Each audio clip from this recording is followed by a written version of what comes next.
Cultural evolution and biological evolution, not quite the same thing. Cultural evolution, of course, there's lots and lots of copying errors.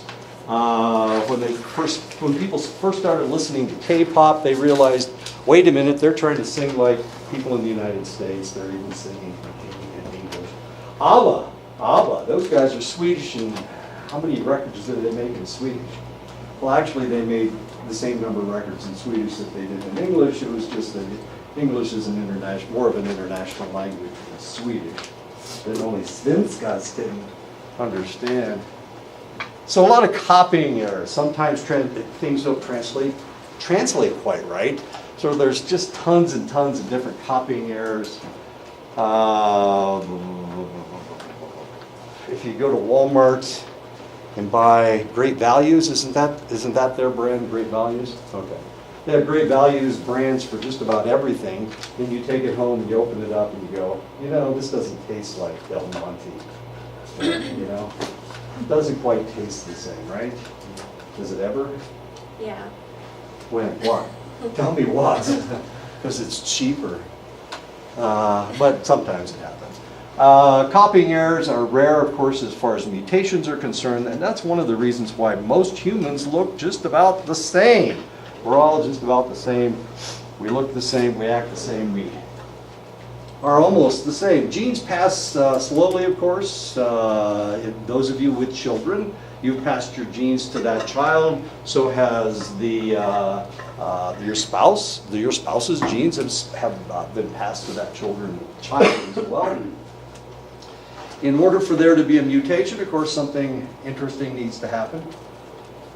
And that doesn't happen very often. So it may not happen in this generation, it may not happen for 10 generations. But of course, copying errors, as far as you repeating the right words to songs, I told you I can't remember the lyrics to songs, which is kind of tragic. My wife and I argue about lyrics all the time, and she's always right. Do you know why she's always right?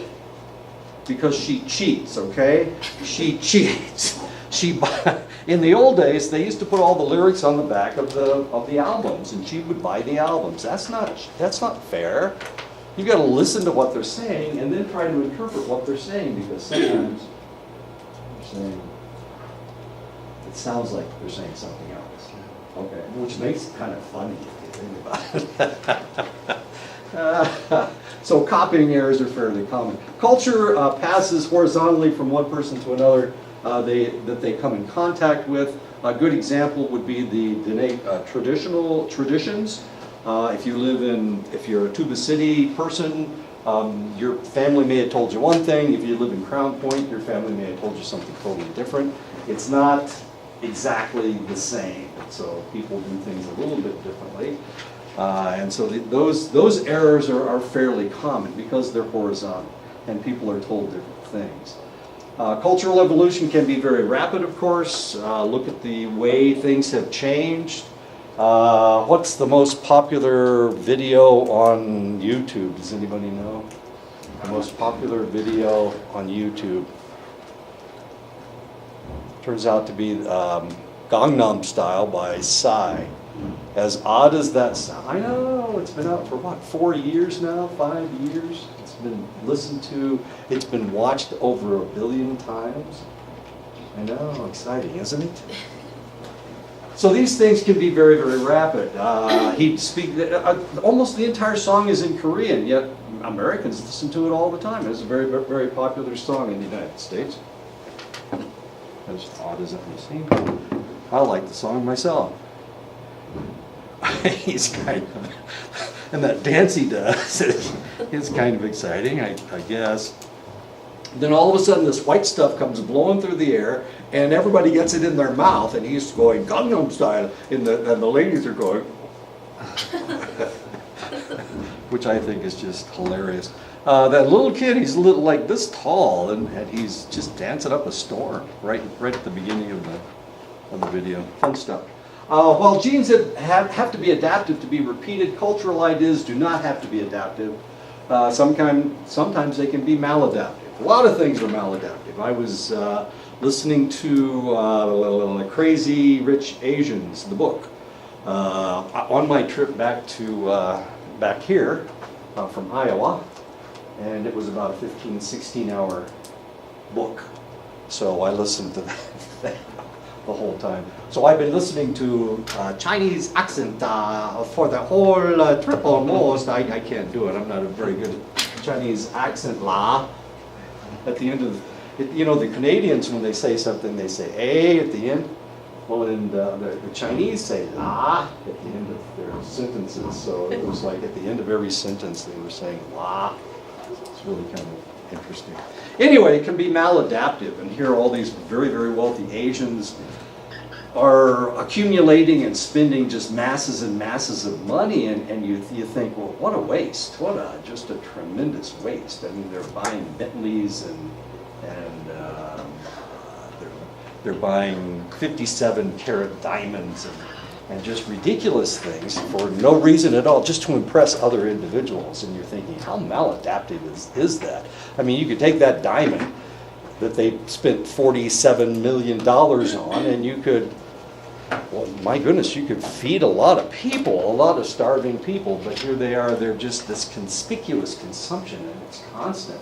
Has anybody seen the movie?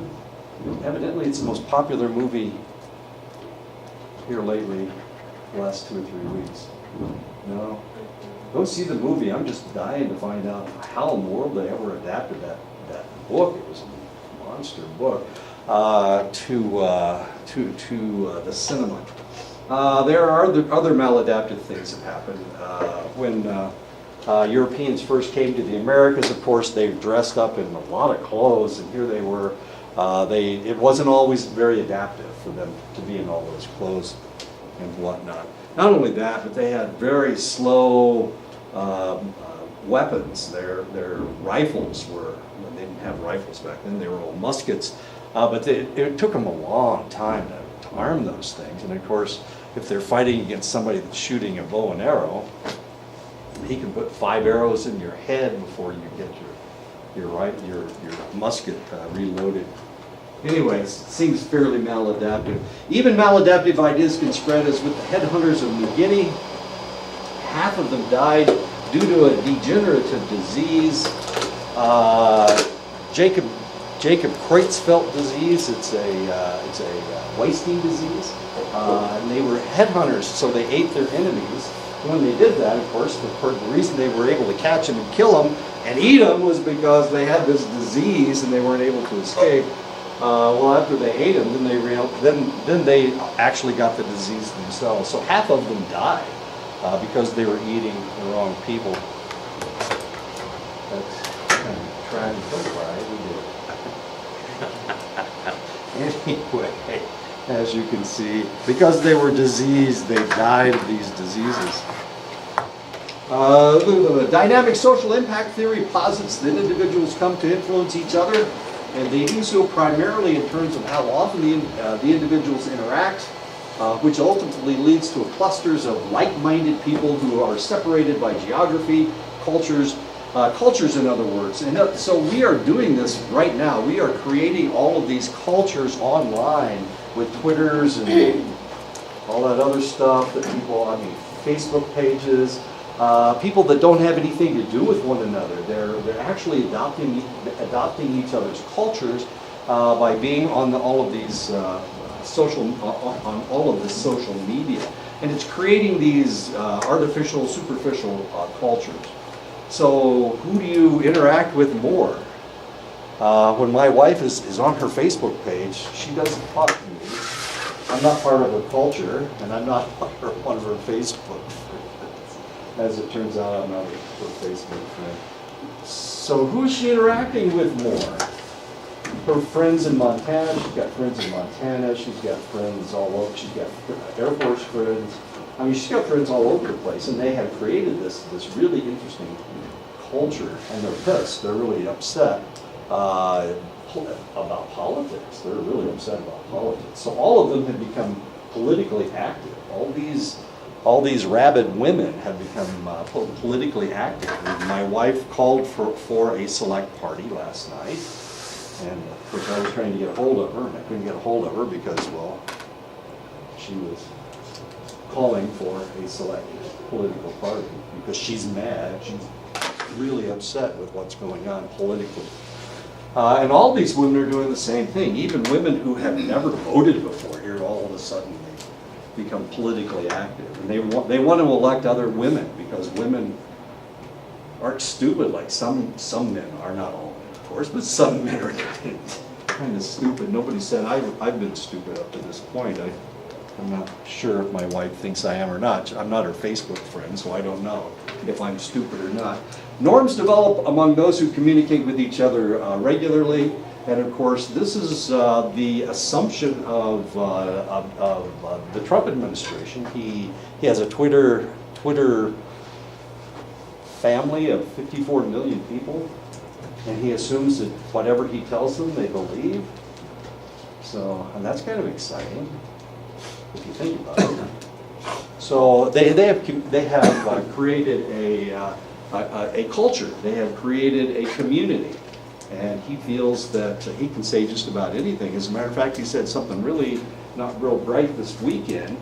He was saying that it looks like there's 2 Republicans that have been indicted just here recently, and he blames Jeff Sessions for that, his Attorney General. Attorney of the Justice Department, Secretary of the Justice Department. He blames him because he indicted these 2 people, and he doesn't want them to be indicted because they're Republicans. And that's all he said. And you're going, wait a minute, you mean Democrats should be indicted and Republicans shouldn't because that's your party? And that seems to have been what he said. You know, of course, when you're tweeting, you only have, 140 characters or 120 characters or something. So maybe he left something out that he meant to put in there, but I'm not exactly sure. Anyway, culture. I've told you the story about when I was in college, the fraternities were segregated, and because of that, the African Americans had to live in the dormitories, and I lived in the dormitory. So we created this community, this subculture, all of our own. It's really kind of exciting. Interestingly, in 2007, Callum and Harton did exactly the same thing. They looked at a group of students. They set a baseline by discovering the students' attitudes before they became students as freshmen coming in.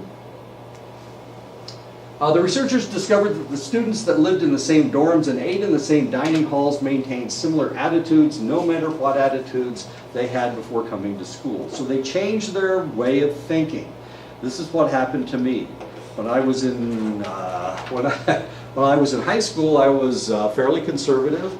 I was relatively conservative, and then after I went off to college, and of course I was living in the dorms, I became a civil rights warrior because all of my friends were fighting for civil rights. It's really kind of fascinating how everything changed. And not only that, but I became, instead of being conservative, all of a sudden I became liberal. Why? Because all of the people I was communicating with were more liberal, and we created a community unto ourselves, which made a lot more sense than those idiots drinking beer and getting drunk and drag racing. In my community back in the 1960s, they all drove cars really, really, really stupid fast. So stupid fast that sometimes they wrecked. And then they hurt themselves or they hurt somebody else, which I thought was just the dumbest thing in the world. That and the fact that I didn't have a car, so all I could do was run as fast as I possibly could, which nobody wanted to run against me. So, it was such a tragic, tragic situation. The students began building their own microcultures within their living units. Cultures emerge when people communicate. And of course, there were white people in the dormitories, but I gravitated toward the African Americans, despite the fact I had never really lived around African Americans at all in my life. I still gravitated toward that group. I became part of their group.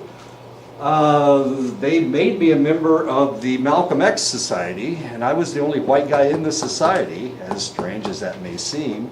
So it was really kind of interesting. It was fascinating, as a matter of fact.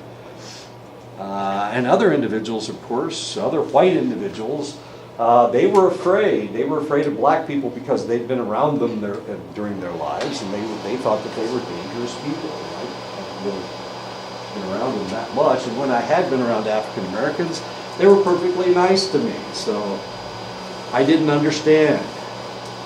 I wasn't properly afraid. Maybe I was naive. It's possible that I was naive, but I lived with these guys, and they were often nice to me. They didn't want me to marry their sisters. I don't know, nobody really introduced me to their sisters, and they kept me away from their sisters because they were all taller than I was. Everybody's taller than me. That's not quite right. I haven't quite figured that one out yet. Cultures emerge when people communicate, of course, and this is one of the reasons why we did to high schools what we did to high schools. We forced schools to integrate. So where you had a town that had a black school and a white school, they integrated both schools. So they sent some of the white kids to the black school, they sent some of the black kids to the white school, and they integrated the schools, hoping that if they communicated, things would look better, or things would be better to everybody. But it didn't always work that way. There were still people that didn't want to communicate, didn't want to interact. So what happens when you join the military? Do they segregate the dormitories in the military? Not even any question that you don't want to live beside that person. not even for a nanosecond do they think, well, maybe we ought to separate these two people because they don't act like they want to get along with each other. That's just not something that happens. Contemporary legends. I guess the reason I did that, it was because of that. It was because of that last section. That's why I wanted to know if you guys wouldn't mind living with somebody else. This is cultural psychology, that's right.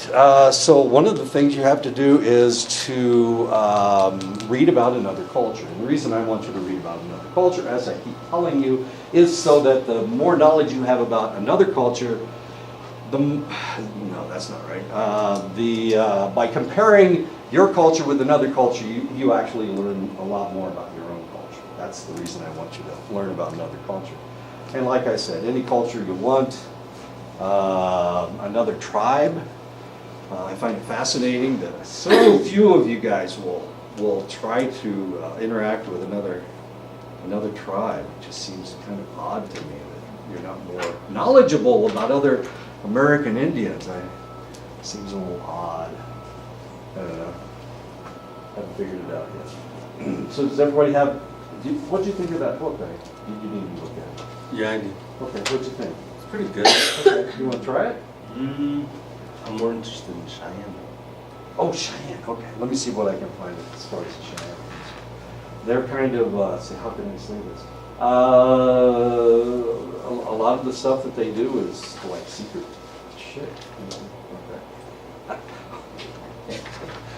Both northern and southern Cheyenne, so it's really kind of hard to find out about their culture. But let me look into it, see if I can find something. You got somebody? Not yet. Still searching. Okay. Okay. You were thinking of what? The Motley Crue or other culture, modern cultures, underground culture. There's one act actually I was looking at is like some of the exhibits they have on down the Vegas Strip, even like sites show the culture. Okay. Well, I've never been to Las Vegas. Well, actually.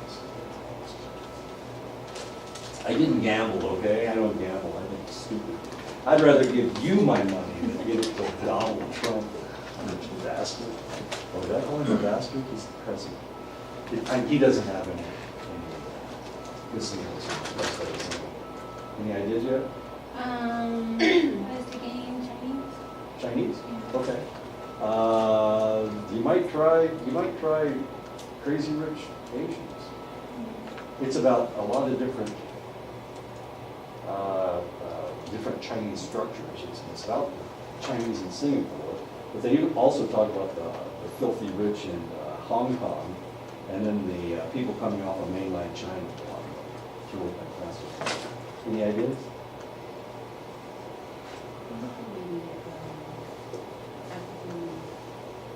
Some place in Africa? Okay. Well, let me see what I can figure out. Give me a couple minutes. Tyrone and I are doing Ancient Egypt, right? Okay, that book should be in by the end of the week. Okay. Yes, ma'am. I don't know yet. That's okay. Take your time. Koreans. Korean? Yeah, I just got a new book about the Korean culture. So if you want to try that book, Yeah. okay. It's called The Interpreter. It's by a lady from, I'll bring it next time. I was going to read it, if you can read it, then you can get it back. Okay, I've always had an interest in Japanese. I've got lots of books about the Japanese. Yeah, I'll take all of them.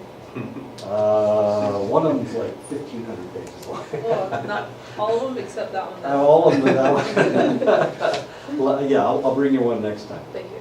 You want? Oh, you already got yours, right? Okay. Are you going to do Girl Scouts? Okay. Wacky drug culture of the 1970s.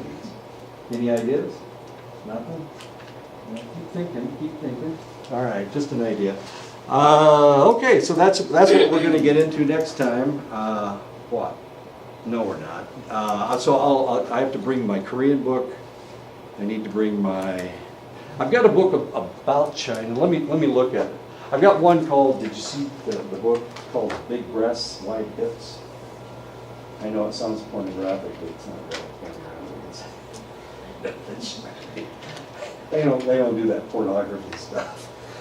I need Japan and Korea, right? And I'll tell you what, let me bring you that book. It's kind of big, but let me take a look at it. It's about the Chinese culture right around World War II, so I'm not exactly sure how accurate it is. And I haven't seen the book, like I said, I listened to it on the way down here on Audible. So really kind of fascinating. Wow. Rich people are different. Different, they ain't the same as the rest of us. Contemporary legends are simply fictional stories that are told in modern societies as if they are true. We hear these urban legends all the time. Booby-trapped Halloween candy is one of those urban legends. You may check your child's candy after Halloween to make sure that all the candy, none of the candy has been opened and nobody's stuck razor blades or HIV-infected needles in there. The reality is there have only been 80 documented cases of candy that was contaminated since 1959. Only 80 cases, I know. But every year we do the same thing. My daughter does too. She checks all of her kids' candy and steals all the chocolate. But we won't go into that. Colonies of released alligators live in the sewers in New York City. That's another urban legend that can't possibly be true because, for one thing, it's too damn cold in New York for alligators to survive. And the other thing is that they can't live in the sewers because it's so god-awfully contaminated that they wouldn't be able to survive either. So that's obviously not true at all. HIV-infected needles are being left in coin or return slots to contaminate an unsuspecting person. There has never been a recorded case of anyone contracting HIV from being stuck by a needle in a coin return slot. Does anybody know any other urban legends? Your favorite urban legend? If you put an animal in the hook? How about, is it not Slender Man? What is it? Skinny Man or something? No, he's real tall and skinny and he wears a top hat and he's got black clothes on. He steals and tortures people. That's not Slender? I'm sorry? I thought that was Slender Man. Slender Man? Is it Slender Man? Is that real? No. Because you talk about him. Somebody made him up in 2009, and you can trace it all the way back to 2009. It was one of those conspiracy garbage things off of the internet. The internet's really helping with these conspiracy theories. You remember that Bill Clinton and Hillary Clinton were maintaining a child trafficking restaurant in Washington, D.C. It was a pizza parlor. Totally erroneous. Never happened. One guy read it and he believed it, so he was going to go rescue those children, and he took a rifle down there and he started screaming out in front of the place with his gun in his hands. Of course, the DC cops came and arrested him, threw him in jail for 4 years for threatening to shoot up a, I don't know, It's, you know, it's crazy, stupid stuff on the internet. People believe anything. It's like those, how they have needles on the gas pumps too. Is that, Needles? yeah, like HIV infected needles Really? on gas pumps. I pumped all that gas this weekend. Yeah. Probably just Oh. contaminated as hell. Probably have HIV again. Oh man, what am I gonna do? That's another one that's crazy. Now you've scared me. I'm not gonna pump any more gas. I'll get somebody else to do it. Anyway, contemporary legends. Researchers have found that rumors and legends are more likely to spread when they can evoke shared emotional reactions among people. So it's the emotions that people are looking for. The contaminating candy, you'd hate for your child to bite into candy and slice their nose off or whatever. I mean, that would be a tragedy, certainly, but I mean, the probability of it happening is, well, 1 in 80. Wait, that's not true. 1959, how many years ago was that? 51, 41, 50, almost 60 years. So they've only had 80 cases in 60 years. Anything emotional. The characters from fiction that are most memorable are the ones that evoke the emotion in us. If it's a boring book and we don't really like the character very much, we're probably going to put the book down. That is just the way it works. So the more emotion that they evoke, the more likely that you're going to finish reading that book. Emotional ideas are more likely to spread through a culture than our unemotional ones. This is why our news is full of sensational stories of rescues, disasters, and wrecks rather than the mundane things that happen every day. I mean, that would be pretty boring news if they didn't have anything exciting to talk about. So we talk about earthquakes, we talk about tsunamis, we talk about hurricanes. There's a new hurricane headed toward the Gulf Coast. Of course, I have my son's down in Fort Myers, so he could get hit by a hurricane. Isn't that exciting? Isn't that emotionally traumatizing? Aren't we afraid of hurricanes? How about tornadoes? You guys afraid of tornadoes? Do you get tornadoes here? No, of course not. It's too dry. You need more moisture in order to get tornadoes. But where do they get tornadoes? Oklahoma, my God, I lived there for 5 years. Kansas. Kansas, I never lived in Kansas, but I've lived in Nebraska and The Iowa. Midwestern area. The Midwestern area. Who would move there with all those tornadoes eating people alive? Insurance claim, and then just move back. Well, apparently my auntie, so she lives in I would hide in Arizona. It's too dangerous in Iowa. People get hit by tornadoes like every day. No, they don't. It's real green up there, though. A lot greener than here. A lot greener. I mowed this weekend. I know Sharon's excited about that. I mowed, and you know what? The grass was so tall, and I just mowed 3 weeks ago. The grass was so tall, I kept choking out the lawnmower because there was so much grass underneath it. In 3 weeks. I know, I was excited too. And it had just rained, so the grass was wet. I like to cut the grass and walk barefoot on it. HIV needles in the grass. Exactly. There's HIV needles in the grass. Actually, there's thistles in the grass, so you have to be careful. Not in my grass, though. Creation stories. The Fulani of Africa believe that the world was created from a drop of milk. And if you look at this is a hat with that story on it. There's a drop of milk right there, and it is creating humans. There's God's hand creating a human from a drop of milk. Not sure where he got the drop of milk. Or she got the drop of milk. I know where she got the drop of milk, but if it's a he, I'm not exactly sure where the milk came from. Japanese mythology states that the world was created from brine dripping from the tip of a jewel spear. And here is the jewel spear of heaven.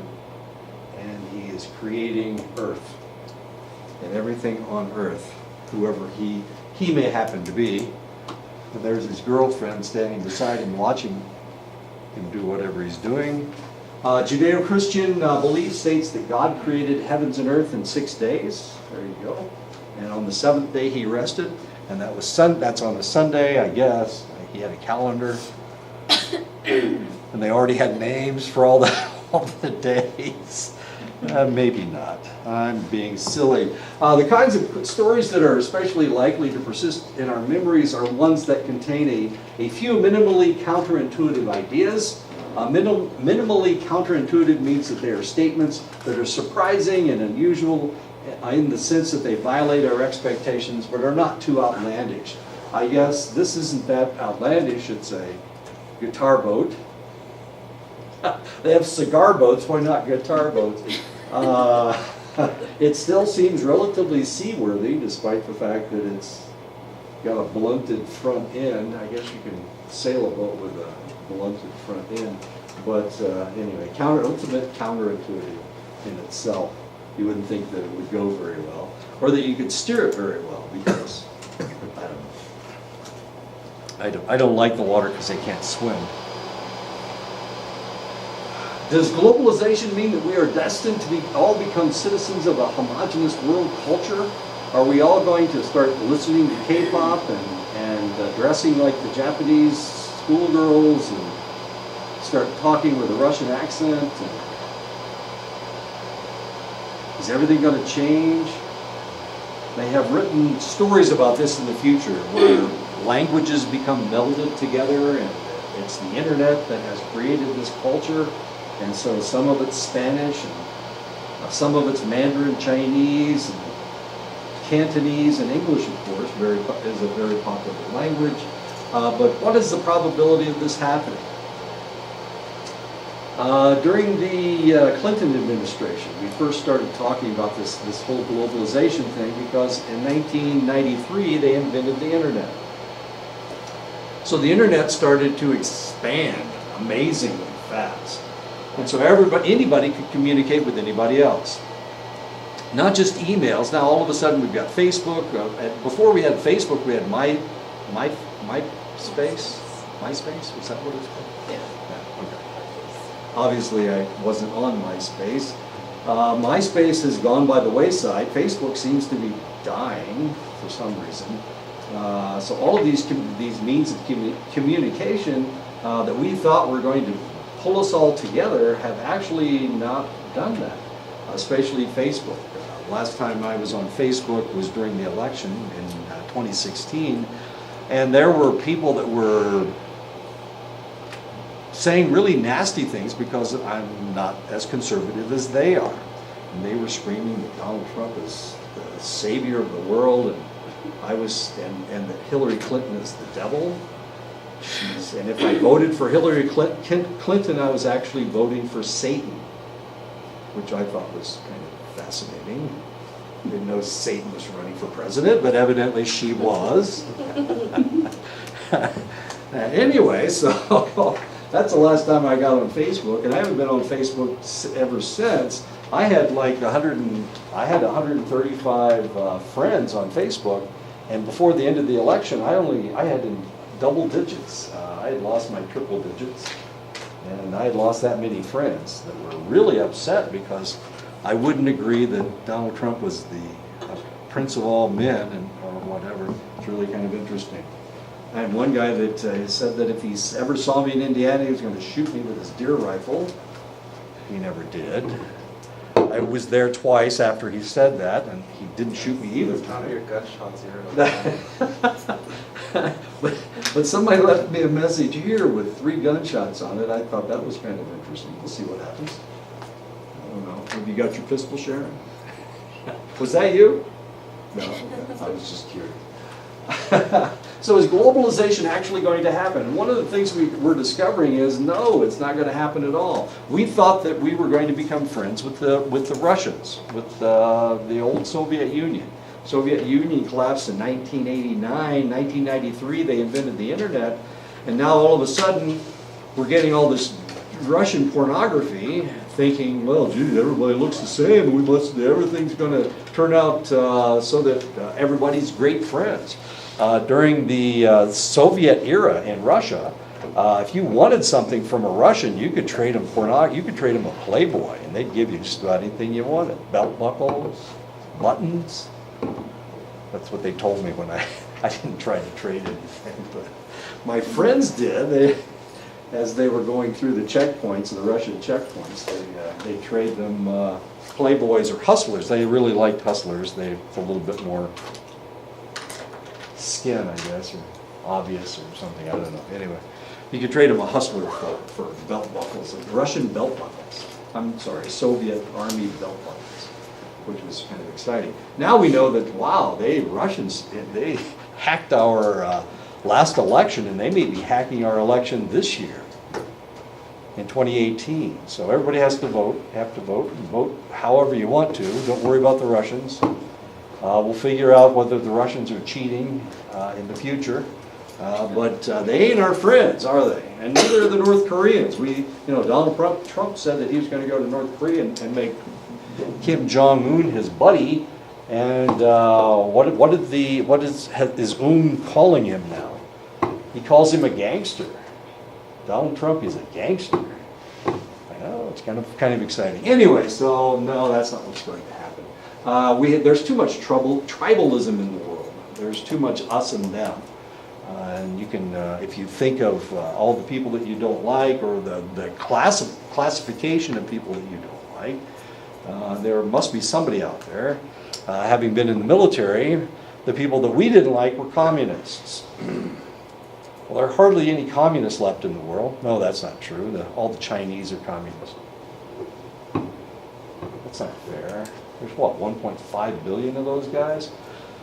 North Koreans are communist. Cubans? Nah, probably not anymore. And certainly the Russians aren't communists anymore. And maybe they're not our enemies anymore. Maybe it's somebody else. Wait a minute, so who are our enemies? Who are we fighting right now? We got soldiers all over the world. Who are we fighting? We got people dying every day. We have soldiers dying every day. Who are we fighting? Who are the bad guys? We's is the good guys, okay? So who's is the bad guys? Somebody has to be the bad guys. You can't just fight like nobody.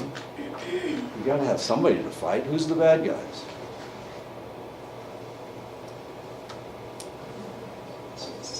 Canadians?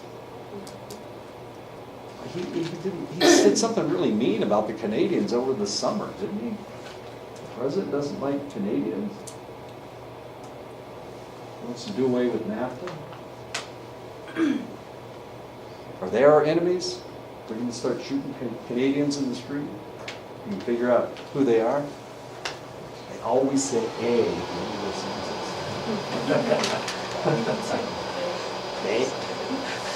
Okay.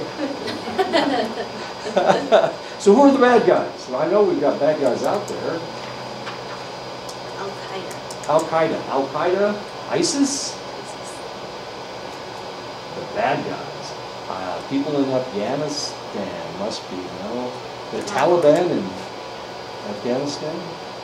ISIS, Al-Qaeda, used to be Al-Qaeda. Now it's ISIS. It's in Syria, they're fighting ISIS. Somebody's fighting ISIS.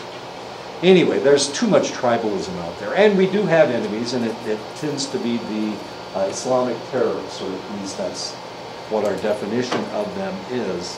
But are there good people, Muslims? Are there good Muslims out there? Muslims? Yes. There are? Who are they? Where do they live? Everywhere. Everywhere, they're everywhere.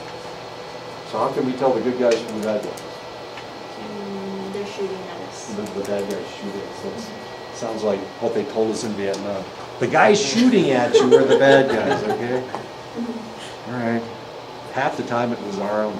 I flew in a helicopter from time to time, and we'd always take rounds from our own troops, which I couldn't. I don't know. Maybe they were trying to sight in their weapons or something. We always took. Ethnically diverse cities such as New York, Singapore, Toronto, and Sydney are microcosms of the world at large in many ways.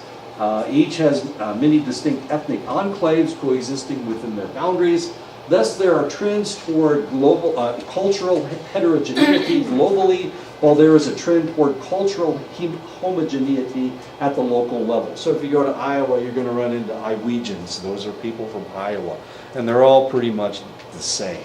They're either Lutheran Catholic or maybe some odd brand of Protestants, such as Episcopalians or Lutherans.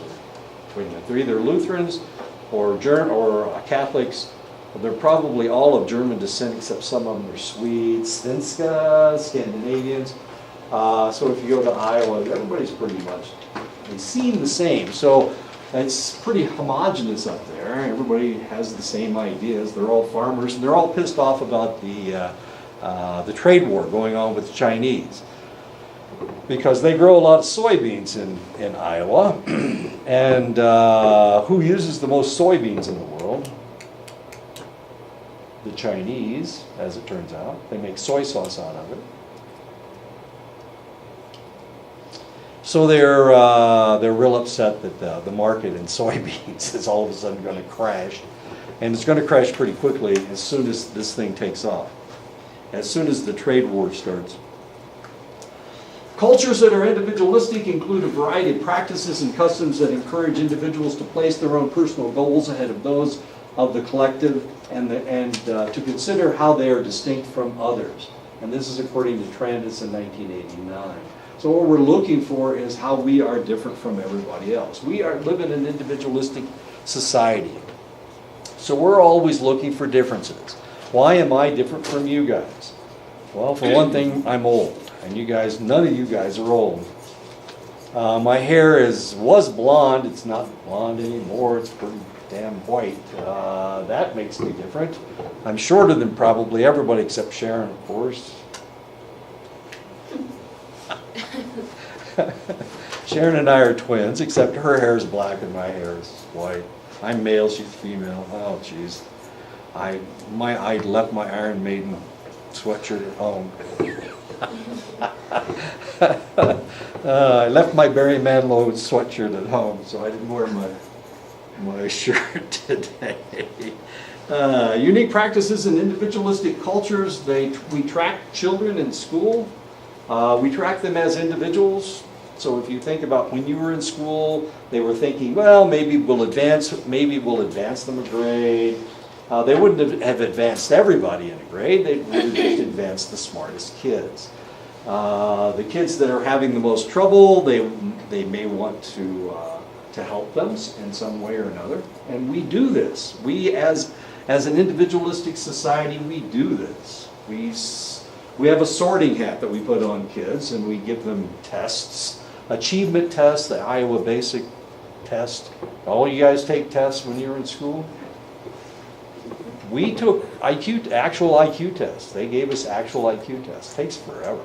Well, it takes a day to do an IQ test. Anyway, we took IQ tests almost every year. IQ just means potential. That's all it means. So you could have an IQ of 200, and if you decide that you want to drink beer and live on the street the rest of your life, you're a drunk with an IQ of 200. So what are you going to do with the rest of your life? Well, what I'm going to do with the rest of my life is sit down there and drink until I drink myself to death.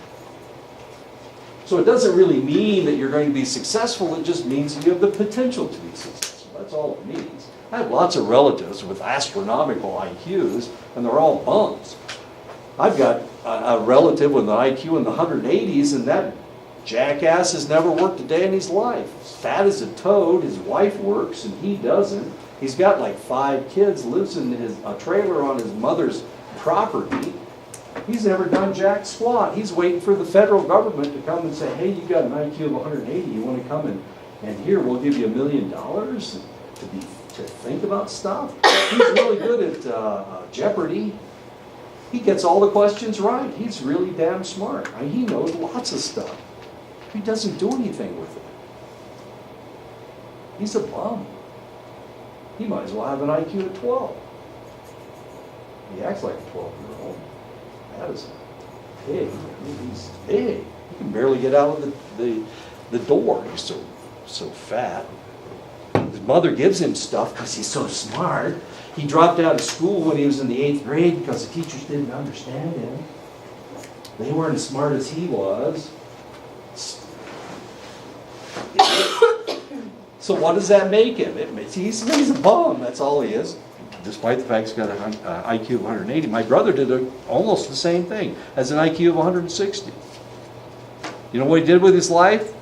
Nada. Not a damn thing. Anyway, so it has to do with potential. Meritocracy, workers being given meritocratic pay at the office. That's a very individualistic thing. So if I do more work, I get more money. That's the way it works in individualistic societies. We kick our kids out, get rid of them, boot them out the door. We want them to go away to college. We don't want them to stick around. Get rid of them so that they can become adults too. That's kind of exciting. Individualistic cultures, they have their employees in individual cubicles. I don't know if you've ever been to one of these damn cubicles, but you can hear what the person next door is saying. I was in a cubicle with Dr. Garrity. Dr. Garrity's the provost, and she was right next door to me. She can't talk quiet on the telephone. I heard every damn thing she said.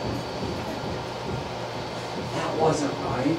I was embarrassed. I wouldn't believe. I didn't want to be in there listening to conversations about firing me. Well, she never said that. She could have. She couldn't have a private conversation because that was right next door. So I wasn't in my office very much. Just to give her privacy. I thought that was the only right thing to do. Anyway, you can't. It's like the person next door is your best buddy. They better be because you know everything about them. People choosing to put their elderly relatives in retirement homes. This is something that happens in individualistic societies. They put their mothers and fathers in nursing homes.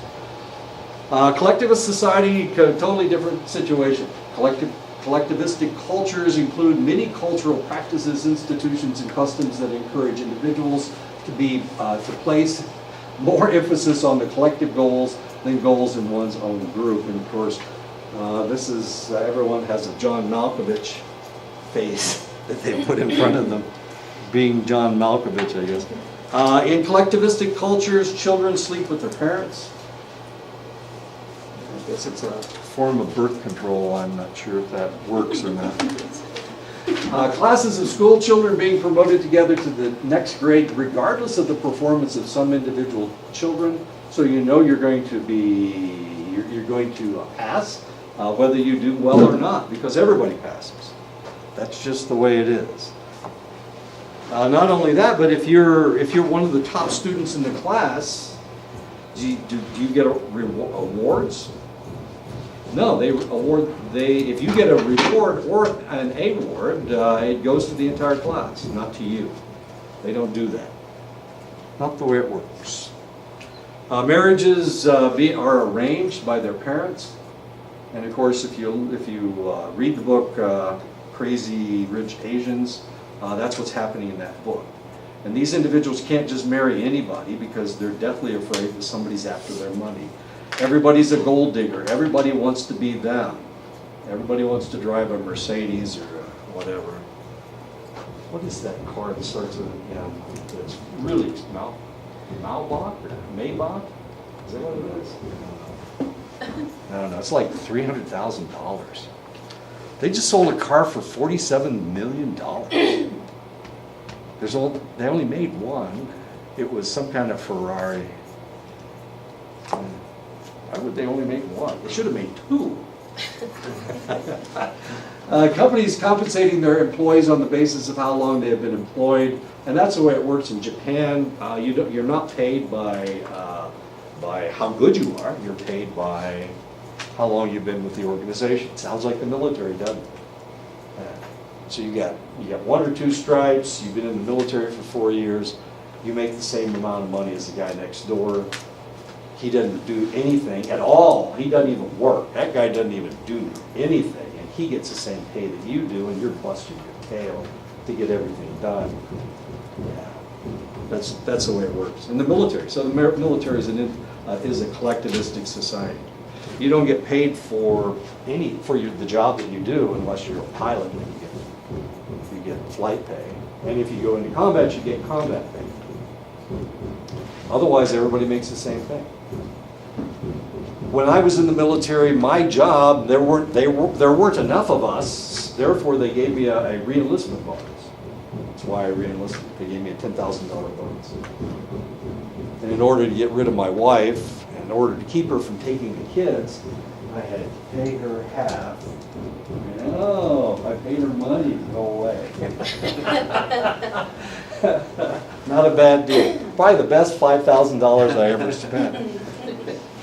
And I paid the taxes on it, on my re-enlistment bonus.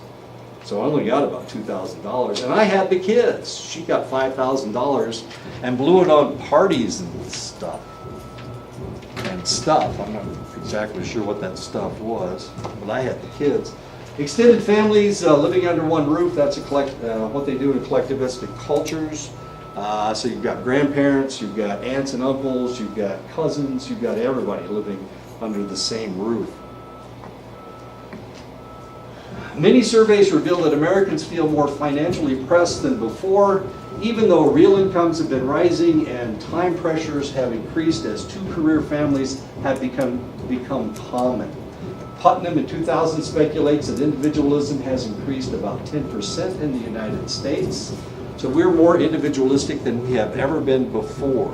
One of the reasons is because of suburbanization. We live in the suburbs. We don't live in communities inside cities anymore. We live out in the suburbs. And since we live so far out, we spend a lot of time in our cars getting to and from work. When I was teaching at Ashford University in Clinton, Iowa, I lived in Lost Nation, which is 35 miles away. So I spent 45 minutes driving to work and 45 minutes driving home.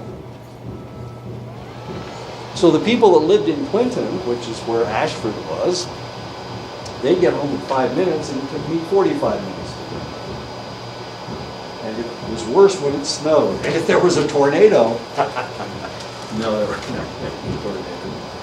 Anyway, so because of that, we spend a lot less time with our friends and neighbors. And of course, if you live out in the suburbs, then probably you don't have as many friends and neighbors as you would have had if you lived in the city. Does all that make sense? Okay, but there's another reason for us becoming more individualistic. The main reason is because of social media. We watch television, so we don't interact with one another. Social media is another thing. Social media isn't really interacting because it's asynchronous. I'm sorry,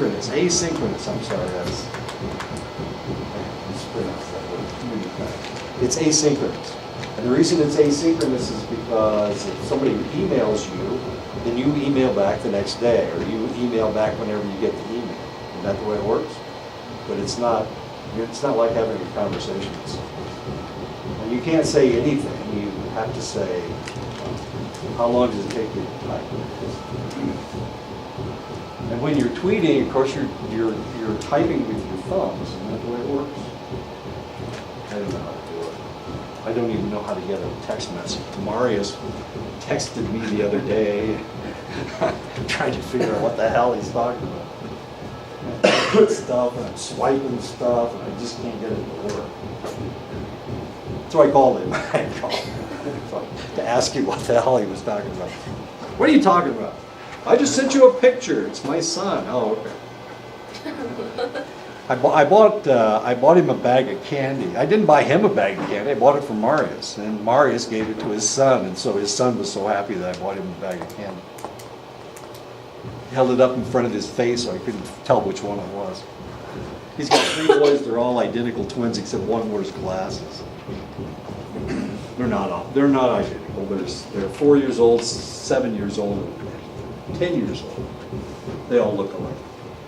Putnam in 2000 discovered that younger generation watch television differently from the way that their parents and grandparents do. Maybe you don't do this, but a lot of people watch Netflix. They'll binge watch a show. So they'll wait until the entire thing is out, and then they'll watch every episode one right after the other, because they love the show so much. So they will binge watch. People do that. Instead of watching it every week and wait, you can't wait until next week until the next installment of Big Bang Theory, so you just binge watch the whole damn thing. The older generation, that's not the way they do it. They wait. It's Tuesday night tonight. It's NCIS night. I can't wait to see what's on NCIS. But of course, you guys wouldn't do that. You would binge watch it and get it all from Netflix. Get it that way. Approximately half of the variance between the increasing individualism rests with the different lifestyles between the younger and the older generations. Yeah, we ain't the same. We ain't the same as you guys are. Maybe we have a different work ethic than you do. And that may be one of the reasons why your professors don't understand how you do your work. I pretend that I do. I don't know that I do. I'm just a little bit more flexible than everybody else. I understand that shit happens. Did I say shit on the video? Stuff happens and you can't get stuff done. Sometimes if you gotta go to Hawaii, you gotta go to Hawaii. And there's nothing you can do about it. Sometimes you just gotta wander down to Mexico and then wander back. It just happens, you know? So you can't get it done. This past weekend, while I was driving back and forth from here to Iowa, Marius was in a ceremony, and he was in a ceremony for 4 days. Sometimes you gotta do what you gotta do. I had to drive down from Iowa, and he had to go to that ceremony. It's just the way it works. One of the most remarkable findings regarding cultural change is that people seem to be getting smarter. Congratulations. I mean, I talk about how smart my family is, but the reality is their IQs are nothing compared to your IQs, because people have been getting smarter and smarter all the time. There's a reason why we have such high IQs. Are you ready for the reason? We had a set of encyclopedias. So if we wanted to find anything, back in the old days, there was no internet. Internet wasn't invented until 1993. So back in the 50s and 60s, if you wanted to find something out, you had to go to the library and look it up in something. And we had a set of encyclopedias. It was an old set, but it was still a set of encyclopedias. So if we saw something on television that we were curious about, we could run to the encyclopedia and find out about it. It was great. So we discovered stuff all the time. So you guys, what do you have access to? Wikipedia. You have access to all the information in the whole wide world. You can look it up on the internet if you get curious. But the question is, do you ever get curious? Sure you do. Do you? It's like Google. You Google it? Yeah. Don't Google my name, okay? Now I'm curious. Now you're curious. How many times has he been in jail? Oh my God. What a bum. On average, across all cultures for which there is longitudinal data, people in current generations have higher IQ scores than those from earlier generations. So I can talk about my IQ. The reality is that it's nothing compared to yours. I was a genius in my day, but I'm not a genius today because you guys have more information than I ever have. This was discovered by this guy. His name is Flynn. I was going to look up his first name, but I didn't. And this is known as the Flynn Effect because of him. He discovered it in 1987, and then he reconfirmed it in 1994. So we know that IQ scores, at any place that they take IQ scores or look at IQ scores, are rising. The review of changes in IQ scores in 14 nations revealed that the average increase in IQ was between 5 and 25 points per generation.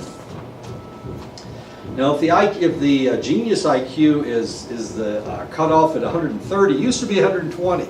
The genius IQ used to be 120. So if you had a 120 in the old days, now you got 145. Congratulations. If you had 105 back then, now you've got 130. You're still a genius. So as you can see, people are getting smarter. Or are they? Well, you can Google just about anything. And I actually have had this conversation with select individuals. They don't want to learn anything because they think that they can Google it. Like you've always got access to your telephone. or you're out in the barn fixing your tractor and you want to figure out how to do that, you can go to YouTube and find a video that shows you exactly how to fix your tractor.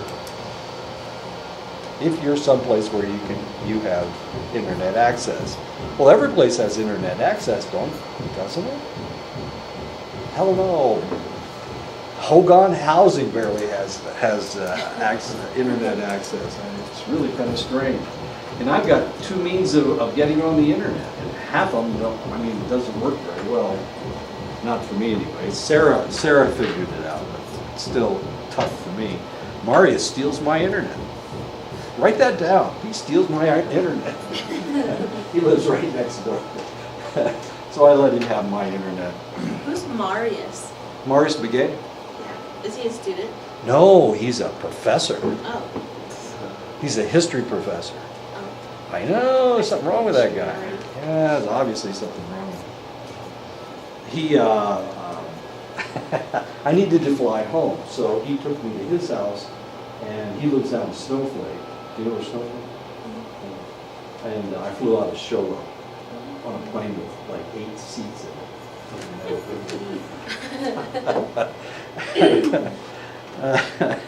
Oh, he's so funny. He's just a funny guy. You've never taken a class from him? Okay. He's really a cool guy. No? Okay. Okay. He's a jackass. No, I'm just kidding. He's a good guy. According to Healy in 1990, most TV programming communicates about at the 4th grade vocabulary level. We need to learn these words. We need to learn how to talk. And here we are, we're communicating at the 4th grade level. Except for Teletubbies, of course, which doesn't communicate at all.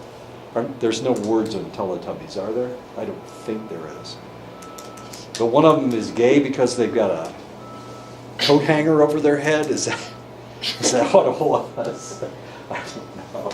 I know, so this little 2-year-old's going, oh, I'm going to be gay just like the kid with the coat hanger over there. I think it's the Tinky Winky or somebody, I don't know. No, it's not. It's not. I mean, they're Teletubbies. And they're like 2-year-olds or something, so you're going to say that they're gay? Somebody from the United States decided, that's another one of those urban legend things. That was the symbol of homosexuality in Europe, and it's made in Belgium. Therefore, they're promoting homosexuality among 2-year-olds. I used to think it was because he was purple. Was he the purple one or the pink one? Wasn't he purple? It's purple. Yeah. It's purple? The purple? The purple is The purple... Sadly, my older brother still watches Teletubbies. Does he I'm really? sitting here like... Well, let's ask your older brother about which one is gay. Do any of them seem gay? I mean, they're 2-year-olds. They're asexual. I mean, completely asexual. Okay. He likes the red one. Maybe it's because the red one's the baby. Oh, is that right? The red one's a baby? I didn't know they had ages. I've never seen this. He looks like he's the youngest of all of them. He's smaller than Yeah. everybody else. So, Do they have names? yeah. Is Tinky Winky one of the names? Yeah. Okay. What are the other names? Dipsy, Lala, and Poe. You can tell I used to they're- watch it. You can tell they're Belgian. Okay. Of men born in 1890, only 27% had more than an 8th grade education. 1890, this is the turn of the 20th, into the 20th century. I had an uncle that was born in 1900. And he actually had a high school education. One of the more educated people that he worked with, because everybody else, I mean, you dropped out of school in the 8th grade. It was only logical because, well, unless you were going to go on to high school or go on to college, you really didn't need more education than that. My grandfather, who graduated from high school graduated from school in the 1870s, my grandfather didn't believe in education. He thought that you didn't need more than, well, as soon as you were ready to work and as soon as you had that much information, you could write, you could cipher, you could add and subtract, then you should go off and become a worker and start working and raise a family. That's what he believed. So he told my my family, my dad, and all of his brothers and sisters, that they had to drop out of school in the 8th grade. None of them could go to high school. It was unnecessary. Unless they were planning on being the President of the United States, there was no reason for them to go to high school. What about the girls? Did he have any daughters? Yeah, he had 2 daughters. Did they finish high school? No, of course not. They went to work too. They didn't go to work. They The house. kept the house. Sure, of course. I know, isn't that exciting? But all of my uncles went to work, and there were 4 of them, and 3 uncles and my dad, and they all had to go to work. And my dad did, but he wanted to go to high school. So in order for him to go to high school, he had to pay room and board to my grandfather after the 8th grade. So when he was a freshman in high school, sophomore, junior, and senior, he had to work and pay the old man. And it worked until he was a senior. And when he was a senior, the depression got really bad, and so he wasn't making enough money to pay to the old man. So his brother, one of his brothers, chipped in, and that was the only reason he finished high school. As exciting as that is. And then World War II started, and then all bets are off after that. Really kind of interesting. But that was before World War II. You know, we had all of these types of statistics as far as people finishing high school. In 2012, the percentage of Americans over 25 who had more than an 8th grade education was approximately 94%. 58% had some schooling after high school, and approximately 11% had graduate degrees. 11%, and that's, of course, I have a graduate degree, so I'm one of those 11%.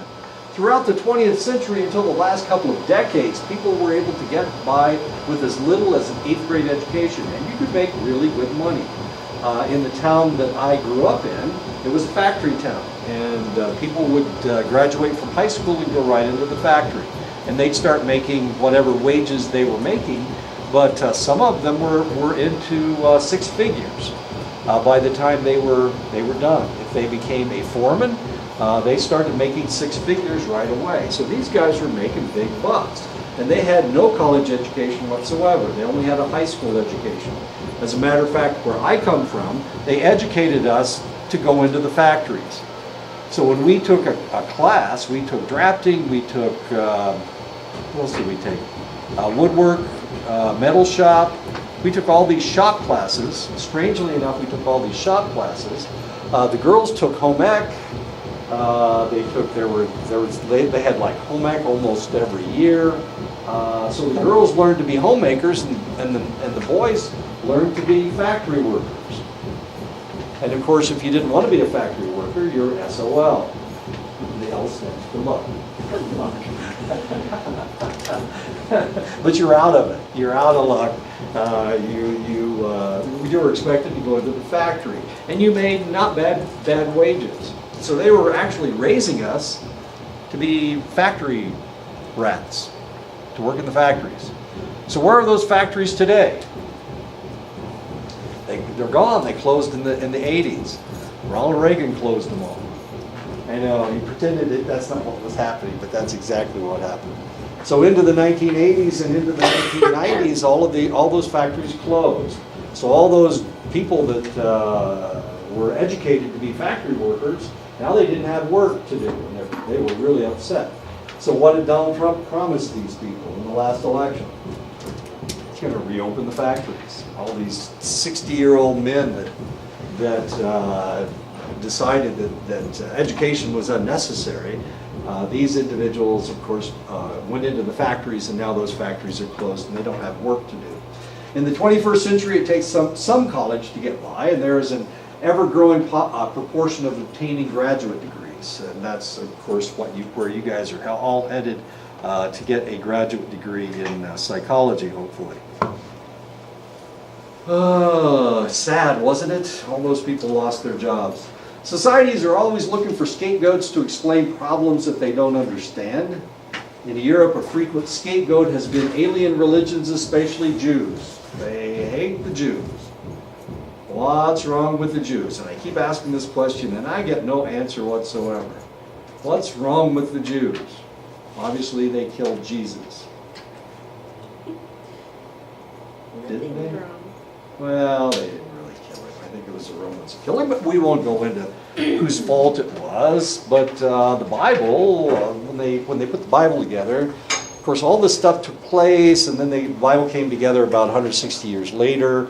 And by this time, they had to figure out what they were going to do and who they were going to blame for Jesus' death. And they decided to blame the Jews. That's what they decided. They couldn't blame the Romans because that's where the seat of Christianity was going to be planted, in Rome. So they couldn't blame the Romans. They had to blame the Jews. So they've been persecuting the Jews ever since, even to this day. There are still people that hate the Jews. My aunt hated the Jews, and she was an evangelist. She would preach again about the Jewish people owning everything, and they own all the banks, and they've got all the money, and we need to do something about it. This is my aunt. She even rooted for the Arabs in the Arab-Israeli war. As stupid as that sounds, even though we were allied, not with the Arabs, but with the Israelis, she still wanted the Jews to be annihilated. That's what she preached back in the 1930s. She was one of those crazy evangelists. In the 14th century, the bubonic plague and other devastating diseases like leprosy swept through Europe. Well, who did they blame? Jews, of course. Must be the Jews. They're poisoning our wells. Bastards. Looking for someone to blame, Europeans began blaming the Jews for poisoning their wells, of course. These beliefs led to pogroms in most European countries, including Germany, the Ukraine, and Russia. The pogroms erupted periodically into the 20th century. This is a picture of a woman being beaten down the street, and they're stripping her clothes off. By the time they got to the end of the street, they had taken all of her clothes off. She was naked, and they were beating her with sticks. And as you can see, she has a bloody nose. That's a pogrom? Pogrom, yeah, they blame Jews. They go out and they try to kill as many as they can get a hold of, and of course the Jews leave the town. That's what they're trying to do. And guess what happened to all the stuff that they had in their houses? They sold it. They stole it. That's exactly what Was happened. it sold it? They didn't sell it. They didn't have time. They were being chased through the streets, being stripped down to nothing. Of course, they did this with the women. They just killed the men. They didn't. They just did it to the women. As sad as that is. You can look at pictures of this. Probably you don't want to, but they were using the Jews as scapegoats, of course. And this is really kind of a tragic portion of the history of Europe. The fact that these have been going on for centuries. They hate them for some reason. They blame them for everything.